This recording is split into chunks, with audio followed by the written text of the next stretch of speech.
1 वाटी आपण तयार भात घेतलेला आहे, तसेच 2 बारीक किसून गाजरं घेतलेली आहेत, तसेच अर्धा वाटी कोथिंबीर, 1 वाटी कांद्याची पात बारीक चिरून घेतलेली आहे, तसेच 1 शिमला मिरची बारीक चिरून घेतलेली आहे। आता 1 कांदा हा बारीक चिरून घेतलेला आहे आपण, तसेच 2 बटाटे किसून घेतलेले आहेत शिजवलेले। आता आपण एका भांड्यामध्ये भात घेणार आहोत, त्यामध्ये आपण शिमला मिरची घालून घेतलेली आहे, तसेच आपण बारीक चिरलेला कांदा घालून घेतलेला आहे, तसेच आपण त्यामध्ये आता पातीचा चिरलेला कांदाही घालून घेणार आहोत। आता त्यामध्ये आपण शिजवून किसलेला बटाटा आहे तोही आपण आता तो घालून घेतलेला आहे। आता त्यामध्ये आपण किसलेलं गाजर ही घालून घ्यायचं। आता हे किसलेलं गाजर घालून झाल्याच्या नंतर आपण त्यामध्ये बारीक चिरलेली कोथिंबीर आहे तीही घालून घेतलेली आहे। आता आपण त्यामध्ये मिरची पेस्ट घातलेली आहे आणि त्यामध्ये आपण अर्धा चमचा हळद घालून घ्यायची। आता नंतर आपण अर्धा चमचा मिरची पावडर घातलेली आहे। त्यानंतर आपण त्यामध्ये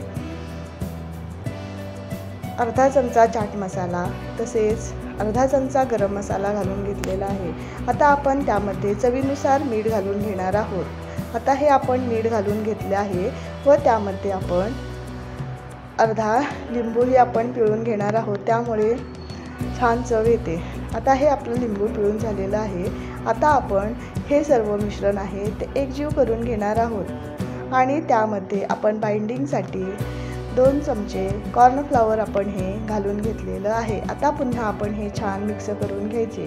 आता हे सर्व मिक्स करून घेतल्यावरती आपण असे लांबट गोळे तयार करून घेतलेले आहेत। आता आपले हे सर्व गोळे आहेत ते तयार करून झालेले आहेत। आपण आता तेल तापत ठेवलेलं आहे कढईमध्ये, ते तापल्यावरती आपण त्यामध्ये हे शॅलो फ्राय करून घेणार आहोत। हे रोल्स आता आपण गोल्डन कलरचे तळून घेणार आहोत। आता हे तळून झालेले आहेत, आपण एका भांड्यामध्ये हे काढून घेत आहोत। आता हे आपले रोल तयार झालेले आहेत, किती छान आणि गोल्डन दिसत आहेत बघा। आपण हे चिंचेची चटणी किंवा सॉस बरोबर खाऊ शकता, किती छान आणि सुंदर घरगुती साहित्यामध्ये छान होतात।